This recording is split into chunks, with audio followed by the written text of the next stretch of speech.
Welcome to right news. Political remark కార్యక్రమానికి స్వాగతం.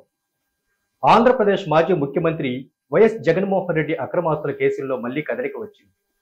తాజాగా మరో 800 కోట్ల ఆస్తుల్ని అటాచ్ చేస్తూ ఈడీ ఆదేశాలు ఇవ్వడం జరిగింది.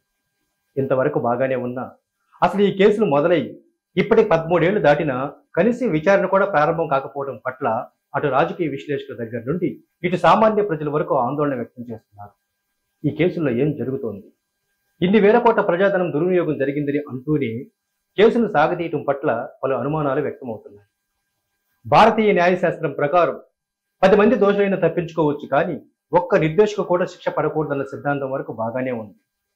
కొందరు రాజకీయ నాయకులు ప్రజాధనాన్ని అడ్డంగా దోచుకుని తమ ఆస్తులుగా మార్చుకున్న విషయం కళ్ల ముందు కనిపిస్తూనే ఉన్నా పట్టి పట్టనట్టుగా వ్యవస్థలు తయారవడాన్ని గమనిస్తున్న సగటు మానవులు దేశ న్యాయ వ్యవస్థల పట్ల పెదవి విరుస్తున్నారు. ఇక జగన్ గారి అక్రమ ఆస్తుల ఈడీ అటాచ్ విషయానికి సంబంధించి ఆయన వైరి వర్గం వారు మాట్లాడుతూ, జగన్మోహన్ రెడ్డి అనే వ్యక్తి వైఎస్ రాజశేఖర రెడ్డి గారు సీఎం కాకముందు సబ్ కాంట్రాక్టర్ చేసుకునేవాడని, వైఎస్ సీఎం అయిన తరువాత ఇండస్ట్రీలకు ప్రభుత్వ వనరులు కట్టబెట్టి ముడుపులు దండుకున్నారని, అంతేకాకుండా సొంత కంపెనీలను స్థాపించి భూదందాలు జరిపించి 1,00,000 కోట్లకు పైగా ఆస్తులు సంపాదించుకున్నారన్నది బహిరంగ రహస్యమని విమర్శలు గుప్పిస్తున్నారు. ఓ సామాన్య ఉద్యోగికి 10 లక్షలుంటే ఎక్కడి నుంచి వచ్చాయని ప్రశ్నించే వ్యవస్థలు జగన్మోహన్ రెడ్డి గారి అక్రమ సంపాదనలపై ఎందుకు మేనిమేషాలు లెక్కిస్తున్నారని విమర్శిస్తున్నారు.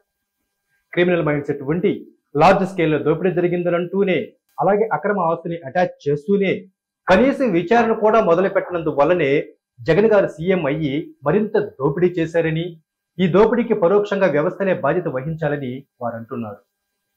ఇది ఇలాగే కొనసాగితే దేశ న్యాయ వ్యవస్థల పట్ల ప్రజల్లో నమ్మకం సన్నగిల్లడమే కాకుండా మరింత మంది అక్రమ ఆస్తుల విషయాలపై శ్రద్ధ చూపి సమాజానికి భారీ నష్టం చేకూర్చే అవకాశం ఉందని మరికొంతమంది మేధావులు అంటున్నారు.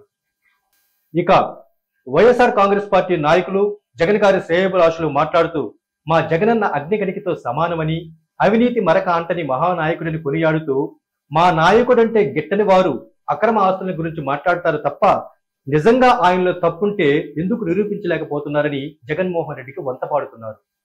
ఇంతకీ జగన్ గారి అక్రమ ఆస్తుల కేసుల విషయంలో ఎవరి వాదన కరెక్ట్ అంటారు? ఈ 13 ఏళ్ల కాలంలో ఇన్ని వేల కోట్ల ఈడీ అటాచ్ జరిగినా విచారణ జరగకపోవడానికి కారణం ఏంటంటారు?